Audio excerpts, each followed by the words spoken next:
আসসালামু আলাইকুম। আপনারা নিশ্চয়ই ভালো আছেন।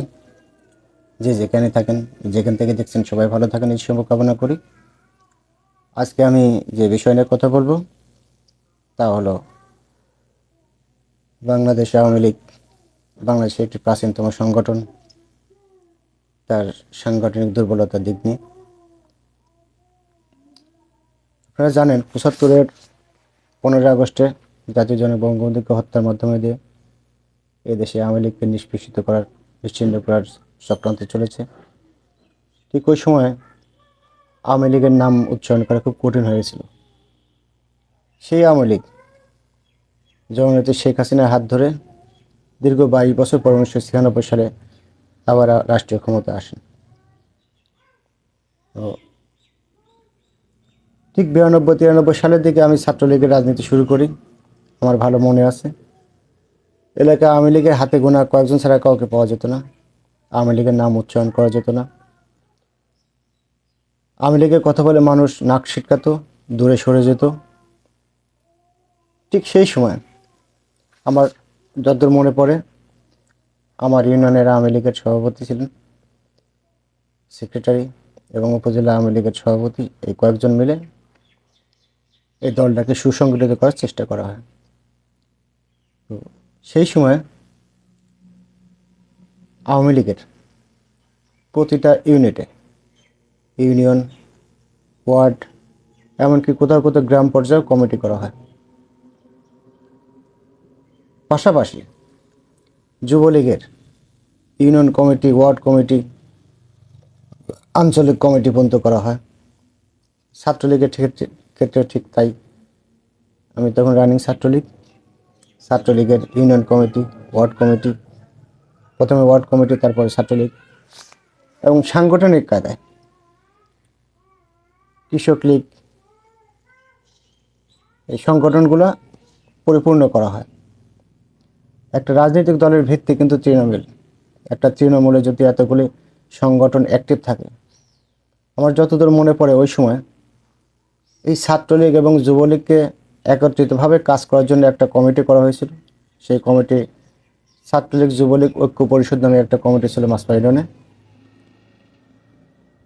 সেটাকে আমরা আওয়ামী লীগ, ছাত্রলীগ বা যুবলীগের স্বর্ণযুগ হিসেবে ধরে নিতে পারি। ওই কমিটিতে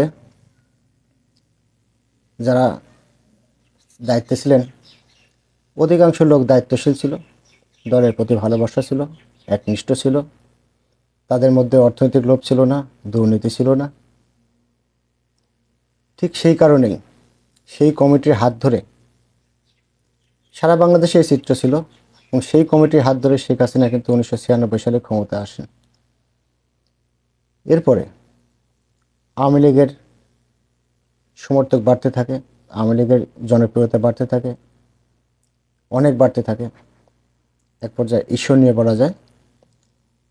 তো এই এত সুন্দর একটা সংগঠন, এত শক্তিশালী একটা সংগঠন কিভাবে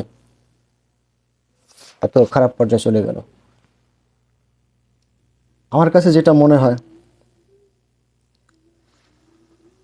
2009 সালে নির্বাচনের পরে আওয়ামী লীগ ধ্বংসের দিকে আগায় গেছে। যেমন পথ বাণিজ্য, হাইব্রিডের আমদানি, এই কারণেই নেতৃত্বে পরিবর্তন না আসা। একটা দলের কিন্তু একটা বড় দলের সবচেয়ে বড় কাজটা যেটা হলো নেতৃত্বে পরিবর্তন আনা। কিন্তু আওয়ামী লীগ এই কাজটা করেনি। কেন করেনি এই ব্যাখ্যা আমি হয়তো দিতে পারবো না, যারা সংশ্লিষ্ট তারা হয়তো দিতে পারবেন। একজন নেতাকে যদি এক জায়গায় বছরের পর বছর বা যুগের পর যুগ রাখা যায়, উনি অটোমেটিকলি ওই মানুষের কাছে গ্রহণযোগ্যতা হারিয়ে ফেলে। ঠিক তেমনই হয়েছে আমাদের ক্ষেত্রেও, আওয়ামী লীগের ক্ষেত্রেও। 9 সালের পর থেকে দলে প্রচুর পরিমাণে হাইব্রিডের আবির্ভাব ঘটে, ভাই লীগের উৎপত্তি হয়। আঞ্চলিক নেতাদের ক্ষমতার চেয়ার, রাজনৈতিক চেয়ার বা দল ভারী করার জন্য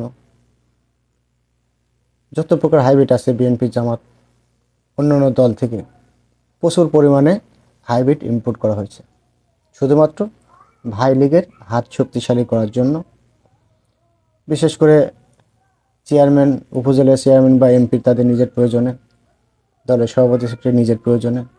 এই কাজগুলো আসলে ঠিক হয় না। এই মনিটরিংয়ের জায়গাটা একদমই ছিল না, এটা থাকা উচিত। ও, এখন কি অবস্থা সেই শক্তিশালী সংগঠনে, সেই স্বর্ণযুগের এখন কি অবস্থা আছে আমরা যদি একটু উদাহরণ হিসেবে দেখি, আমি আমার ইউনিয়নকে নিয়ে দেখি।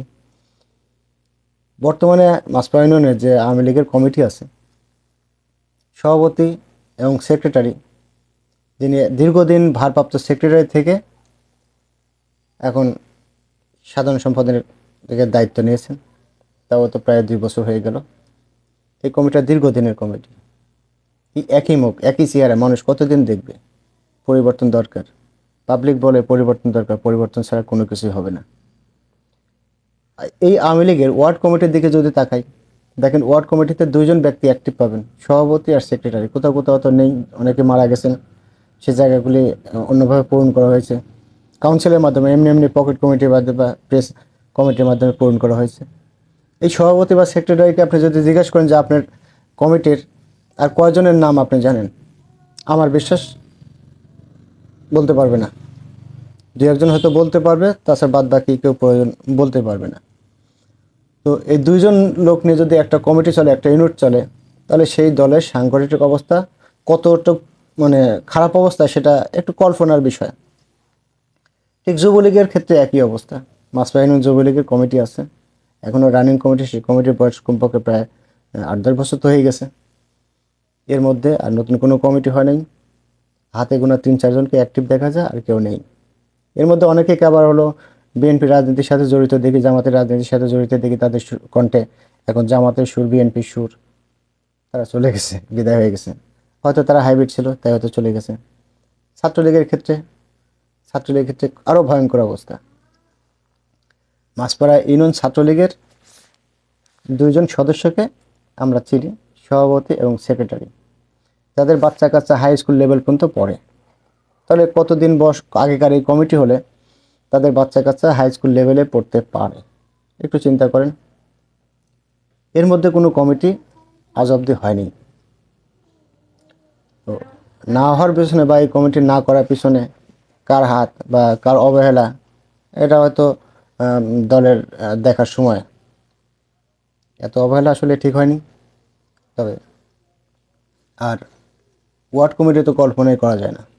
অনেক ছেলেরা যারা ছাত্রলীগের রাজনীতি করবে বা করতে চেয়েছিল, তারা অনেকেই সরাসরি যুবলীগ হয়েছে। এমন অনেকে আছে আমি যাদের জানি, যারা সরাসরি আওয়ামী লীগের বড় বড় পদ নিয়ে বসে আছে। তাহলে মাঝে এতগুলো সময় একটা প্রজন্ম, একটা বা কয়েকটা প্রজন্ম চলে গেছে, তারা কোনো ছাত্রলীগের নেতৃত্বে আসতে পারেনি, যুবলীগের নেতৃত্বে আসতে পারেনি। এখন তারা আওয়ামী লীগ করার বয়স। তো এত ভিত্তি দুর্বল নিয়ে একটা দল কতদিন চলতে পারে? 15 বছর ক্ষমতা ছিল, এটা তো অনেক কিছু আমার কাছে মনে হয়। এটা দলের জন্য অনেক পাওয়া যে আওয়ামী লীগ এত দুর্বল একটা সংগঠন নিয়ে এতদিন রাষ্ট্র ক্ষমতায় ছিল। যাই হোক,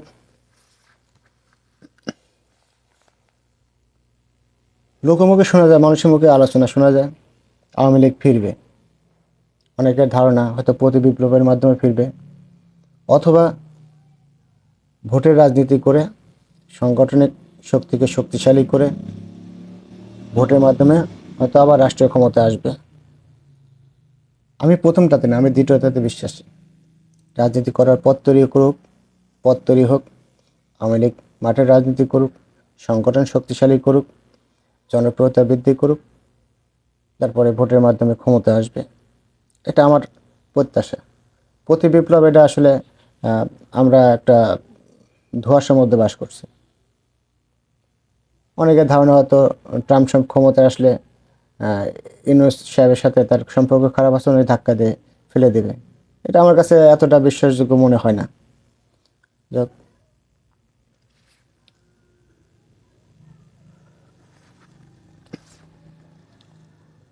আরেকটা বিষয়, আওয়ামী লীগ যদি ক্ষমতায় আসতে চায় বা রাজনীতি করতে চায়, তাহলে আওয়ামী লীগকে ছাড় দেওয়ার রাজনীতি করতে হবে।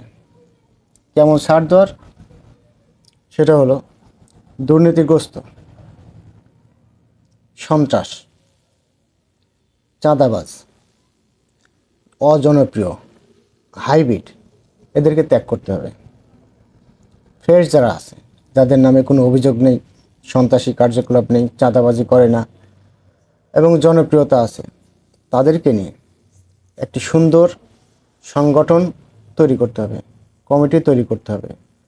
সকল ইউনিটে, শুধু কেন্দ্রীয় কমিটি না, সকল ইউনিটে, তৃণমূল থেকে শুরু করে উচ্চ পর্যায়ে কেন্দ্রীয় কমিটি পর্যন্ত সকল কমিটিকে ঢেলে সাজাতে হবে।